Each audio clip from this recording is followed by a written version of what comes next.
चाहते हैं कि हमारे गुलाब के पौधे पर पत्तों से ज़्यादा फूल आए और छोटा सा प्लांट फूलों से भर जाए, तो ये तभी संभव है जब हम समय समय पर उसको फर्टिलाइजर करते रहेंगे और सही से देखभाल अपनी प्लांट की करते रहेंगे।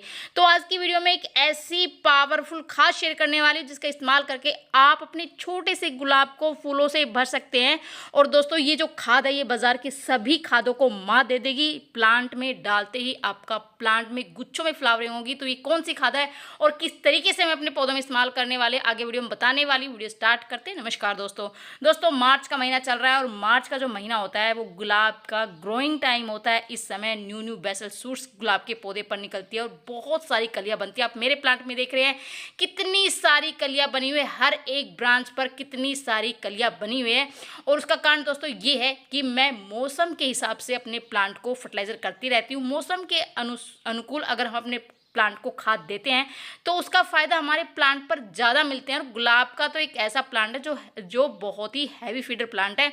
अगर हम समय समय पर बदल कर अपने प्लांट को फर्टिलाइजर करते रहेंगे, न्यूट्रिशन रिच खाद डालते रहेंगे, तो आपके प्लांट पर भी इस तरह से गुच्छों में फ्लावरिंग होगी और छोटा सा प्लांट फूलों से भर जाएगा। जैसे आप मेरे प्लांट में देखें, ये छोटा सा प्लांट है दोस्तों और इसमें इतनी सारे फूल खिले हुए हैं, इतनी सारी कलियां बनी हुई, गुच्छों में फ्लावरिंग होती है दोस्तों।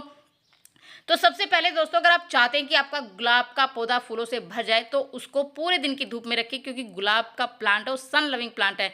जितनी अच्छी धूप प्लांट को मिलती है उतने ही ज़्यादा फूल उसमें खिलते हैं। क्योंकि लोगों की शिकायत होती है कि हमारे प्लांट पर फूल नहीं खिलते, तो वो गलती करते हैं कि वो धूप में नहीं रखते, शेड में रख देते हैं।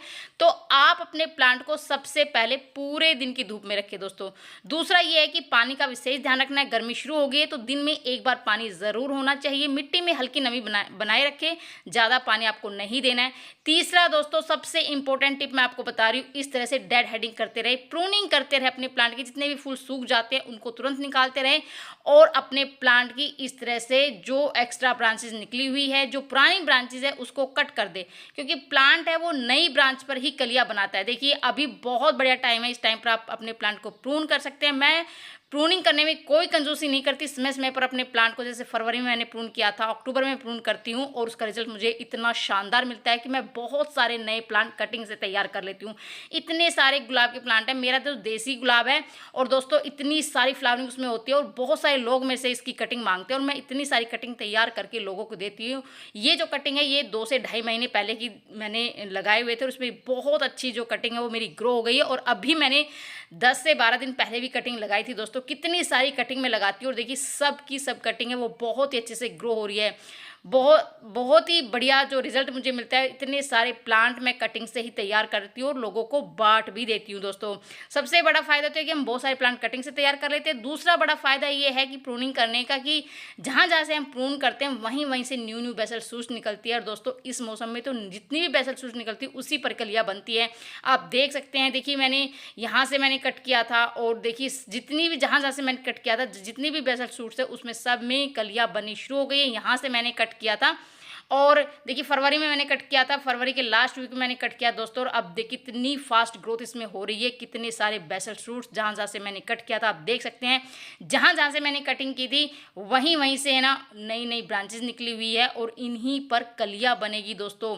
तो अगर आप चाहते हैं कि आपका गुलाबी फूलों से भर जाए तो जितनी भी पुरानी ब्रांचेज है, जितनी भी एक्स्ट्रा ब्रांचेज है, उनको कट कर दे। जहाँ जहाँ से आप कट करेंगे वहीं से न्यू बेसल शूट्स निकलेगी दोस्तों। और आपका जो प्लांट है गुलाब का वो फूलों से भर जाएगा, काफ़ी अच्छी ग्रोथ होगी, काफ़ी ज़्यादा बूसी होगा और बहुत ही बढ़िया रिजल्ट आपको मिलेगा। ये मोस्ट इंपॉर्टेंट टिप मैं आपको बता रही दोस्तों। छोटे छोटे पौधे भी मैंने कट कर लिए थे, जितने भी मेरे गुलाब के प्लांट है सभी की मैंने कटिंग कर दी। तो ये जो टाइम चल रहा है इसमें बहुत ही अच्छा रिजल्ट मुझे मिल रहा है दोस्तों। पूरे प्लांट पर न्यू ग्रोथ स्टार्ट हो गई है दोस्तों। सबसे बड़ा कारण ये है कि फूल नहीं आने का। तो इस तरह से हमारे जो नीचे जो हमारे जो ग्राफ्टेड प्लांट होते हैं उनमें इस तरह से शक्कर निकल जाती है, काफ़ी ज़्यादा हेल्दी होती है, बहुत अच्छी। लेकिन जो मेन प्लांट है वो नीचे रह जाता है और जो ये शक्कर है ये बहुत ही फास्ट ग्रो करती है और ये इतनी ज़्यादा हेल्दी रहती है कि हमें पता ही नहीं चलता। और हम ये चाहते हैं कि हमें ये लगता है कि हमारा जो प्लांट है वो बहुत ही ज़्यादा हेल्दी है, लेकिन फूल इसी कारण से उसमें नहीं है। तो क्योंकि जो शक्कर होती है ये जंगली ब्रांच होती है, इसमें किसी भी तरह का फ्लावरिंग नहीं होती और न ही कलियाँ बनती है। तो आप जैसे आपका ग्राफ्टेड प्लांट है तो ग्राफ्ट के ऊपर से जस्ट ऊपर से ये जो शक्कर निकलती है तो उसको आपको कट कर देना है, क्योंकि प्लांट की पूरी एनर्जी यही ले लेता है, जिससे हमारे प्लांट में ना तो ग्रोथ होती है और ना ही फ्लावरिंग होती है। तो इस तरह से आप उसको हटा दें, जो जंगली ब्रांचेज है उसको हटा दें, और उसको हटाते आप देखेंगे कि आपके प्लांट पर बहुत सारी न्यू ग्रोथ स्टार्ट हो जाएगी, क्योंकि प्लांट अपनी पूरी एनर्जी जो है न्यू ग्रोथ करने में लगाएगा और इस तरह से कुछ ही दिनों में आपका प्लांट है ना इस तरह से कलियों से भर जाएगा दोस्तों।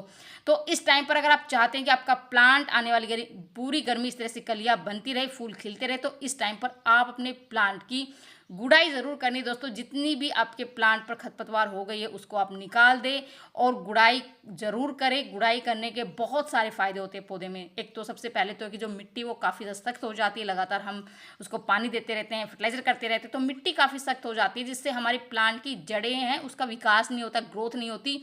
तो दोस्तों और मिट्टी है वो काफ़ी ज़्यादा ढीली हो जाती है, मतलब अगर हम गुड़ाई करते रहेंगे तो मिट्टी काफ़ी ज़्यादा भुरभुरी रहेगी, ढीली रहेगी, जिससे कि फ़ायदा ये होगा कि जो भी हम खाद डालते हैं उसका पूरा न्यूट्रिशन प्लांट की जड़ों को मिलेगा। दूसरा फ़ायदा दोस्तों ये है कि प्रकाश का सीधा जो सूर्य का प्रकाश है उसका सीधा जो है वो रोशनी वो प्लांट की जड़ों को मिलेगी, जिससे फंगस की समस्या वो बिल्कुल ख़त्म हो जाएगी। मिट्टी के अंदर से नमी खत्म हो जाएगी, जिससे फंगस नहीं लगेगा और हमारे प्लांट की ग्रोथ बहुत ही अच्छे से होगी।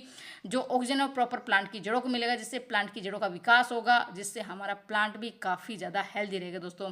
तो इस टाइम पर जो खाद मैं आपको बताने वाली हूँ वो बहुत ही ज़्यादा ज़रूरी है, क्योंकि जो गुलाब वो हैवी फीडर प्लांट है दोस्तों, और एक न्यूट्रिशन रिच खाद ही हमें अपने पौधों को देनी है ताकि पूरी गर्मी हमारा प्लांट है वो फूलों से भरा रहे। तो मैंने सबसे पहले गोबर की खाद ली, इसकी जगह आप वर्मी कंपोस्ट या फिर किचन वेस्ट कंपोस्ट का इस्तेमाल कर सकते हैं दोस्तों। दूसरी चीज़ जो दोस्तों मैं ले रही हूँ राख है, बहुत ही बढ़िया एक नेचुरल कीटनाशक और फर्टिलाइजर का काम करता है दोस्तों। इसमें भरपूर मात्रा में पोटेशियम, कैल्शियम और फास्फोरस होता है, जो कि हमारे प्लांट की ग्रोथ के साथ फ्लावरिंग भी बहुत ही अच्छी होती है दोस्तों। बहुत ही बढ़िया काम करता है। अगर ये जो है ये मैं जो गोबर के कंडे आते हैं ना उसकी राख है, आप इसकी जगह लकड़ी की राख भी ले सकते हैं। दूसरी चीज़ दोस्तों मैं डाल रही हूँ इसमें, ये दोस्तों ये है नीम खली। नीम खली ये फर्टिलाइजर का काम तो करती है, ये एक नेचुरल फंगिसाइड और पेस्टिसाइड भी है, बहुत ही बढ़िया काम करता है। तो आप नीम खली का इस्तेमाल भी ज़रूर करें। मैंने 3 मुट्ठी गोबर की खाद ली है और इसी में मैंने कम से कम 2 से ढाई चम्मच नीम खली का इस्तेमाल मैं कर रही हूँ, और मैं 2 प्लांट के लिए बना रही हूँ दोस्तों। 2 प्लांट मेरे पास गमले में लगे हैं 2 प्लांट, उसी में मैं देने वाली हूँ, जिससे मुझे बहुत ही बढ़िया रिजल्ट मिलेगा। तो 2 चीज़ें मैंने इसमें ऐड की थी, एक तो मैंने जो राख है उसका इस्तेमाल किया है, दूसरी चीज़ दोस्तों मैंने नीम खली का इस्तेमाल किया, और तीसरी चीज़ दोस्तों पोटेशियम रिच खाद का इस्तेमाल करी, जो कि बिल्कुल फ्री का है। जो आप सामने देख रहे हैं चम्मच में सूखे हुए केले की छिलके का पाउडर है दोस्तों। केले की छिलके को अच्छे से सुखा लीजिए, उसका पाउडर बना लीजिए मिक्सर ग्राइंडर में, और इस तरह से आप 1 से 1.5 चम्मच इसमें डाल दीजिए। इसमें भरपूर मात्रा में पोटेशियम होता है, और पोटेशियम जो होता है वो अच्छी फ्लावरिंग के लिए बहुत ही ज़्यादा ज़रूरी है, जो कि फ्री का है। लास्ट चीज़ दोस्तों मैं इसमें डाल रही हूँ कैल्शियम रिच सोर्स है, और ये बिल्कुल फ्री का है दोस्तों। ये कैल्शियम की गोली है जो कि एक्सपायर्ड है और बहुत ही बढ़िया काम करती है, क्योंकि कैल्शियम की कमी से हमारे प्लांट में बहुत सारी कमी आ जाती है, कलियाँ झड़नी शुरू हो जाती है, पत्तियाँ पीली पड़ जाती है। तो अगर कैल्शियम का इस्तेमाल हम अपने पौधे में करते हैं तो ये समस्या हमारे पौधे में नहीं होगी।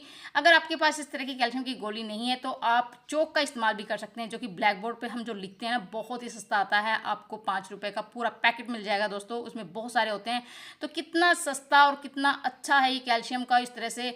तो मैं तो गोली का इस्तेमाल कर रही हूँ, क्योंकि मेरे पास कैल्शियम की गोली काफ़ी सारी इस तरह से पड़ी हुई जो एक्सपायर्ड है, और मैं 2 प्लांट के लिए बना रही हूँ, और मैंने 2 गोली का इस्तेमाल किया है। आपको देखने में 1 गोली लग रही होगी, लेकिन बाद में मैंने 2 गोली इसमें डाली है, और 2 गोली का मैं इस्तेमाल कर रही हूँ दोस्तों, क्योंकि मैं 2 प्लांट के लिए बना रही हूँ, 1 प्लांट के लिए 1 गोली। और इस तरह से दोनों गोली को मैंने पाउडर बना लिया है, और इसमें जो हमने जो ये खाद बनाया था इसमें मैंने डाल लिया। इसमें बहुत सारी आ गया जो एक तरह का NPK है, भरपूर मात्रा में सभी चीज़ें इसमें, नाइट्रोजन, पोटेशियम, फास्फोरस, जिंक, बहुत सारे न्यूट्रिशन है, और ये गुलाब के लिए सारी चीज़ों की अभी ज़रूरत है दोस्तों। हमारी मिट्टी को हमने रिचार्ज कर दिया है, जिससे हमारी मिट्टी वो काफ़ी ज़्यादा उपजाऊ हो गई है, और पूरी गर्मी हमारे प्लांट वो बहुत ही अच्छे से ग्रोथ भी करेंगे, काफ़ी ज़्यादा स्वस्थ रहेंगे, और दोस्तों इसमें बहुत सारी कलियां बनेगी और बहुत सारे फूल खिलेंगे।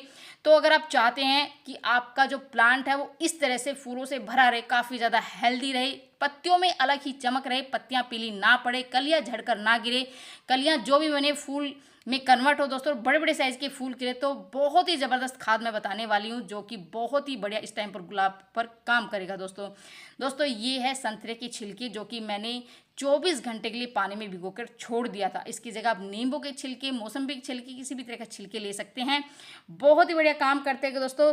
जो संतरे की छिलका है, छिलके का जो खाद है वो प्राकृतिक खाद माना जाता है, एक प्राकृतिक कीटनाशक है। इसमें भरपूर मात्रा में नाइट्रोजन, पोटेशियम, फास्फोरस जैसे बहुत सारे पोषक तत्व होते हैं जो पौधों की अच्छी ग्रोथ के लिए, ज़्यादा फ्लावरिंग के लिए बहुत ही ज़्यादा ज़रूरी है। ये जो खाद है ये पौधे की मिट्टी को एसिडिक बनाती है, उसकी पीएच लेवल को बैलेंस रखती है, जिससे हमारे प्लांट की ग्रोथ बहुत ही अच्छे से होती है। अगर गुलाब की मिट्टी एसिडिक रहेगी तो गुलाब में बहुत ही अच्छे से फ्लावरिंग होगी। तो इसका इस्तेमाल हमें कैसे करना है, इसको हमें छलनी से छान लेना है और जितना हमने लिक्विड फर्टिलाइजर लिया है उससे 2 गुना सिंपल पानी हम इसमें ऐड कर देंगे। और जितने भी आपकी गुलाब के प्लांट है दोस्तों उसमें आप इसका इस्तेमाल करिए दोस्तों, बहुत ही बड़े। इससे मिट्टी वो काफ़ी ज़्यादा एसिडिक होगी और गुलाब तो ऐसा प्लांट जिसको एसिडिक मिट्टी बहुत पसंद है। अगर गुलाब की मिट्टी एसिडिक होगी तो गुलाब की ग्रोथ तो बहुत अच्छी होगी, साथ में उसमें बहुत ही अच्छी से फ्लावरिंग होगी। न्यू बेसल सूट्स आपके प्लांट में, जिस गुलाब पर फूल नहीं खिल रहे हैं, ग्रोथ नहीं हो रही है, वो प्लांट भी कलियों से भर जाएगा दोस्तों। इतनी सारी बेसल सूट्स निकलेगी। और जैसे आप मेरे प्लांट को देख रहे हैं ना, हर एक ब्रांच पर आप देख सकते हैं, हर एक ब्रांच पर कलियां बनी हुई है दोस्तों। बहुत ही बड़ा रिजल्ट मुझे मिलता है क्योंकि मैं टाइम टाइम में इस तरह से बदल बदल कर अपने गुलाब में खाद देती रहती हूँ और पूरे दिन की धूप में रखती हूँ। पानी का विशेष ध्यान रखती हूँ दोस्तों। तो अगर हम खाद, पानी और धूप का संतुलन बनाए रखेंगे, इतनी अच्छे से केयर करेंगे और ऐसे ऐसे खाद डालते रहेंगे बदल, तो हमारा प्लांट फूलों से भरा रहेगा। तो कैसी लगी जानकारी, पसंद आए लाइक शेयर जरूर करती है। मिलते हैं नेक्स्ट वीडियो में, तब तक के लिए बाय बाय दोस्तों।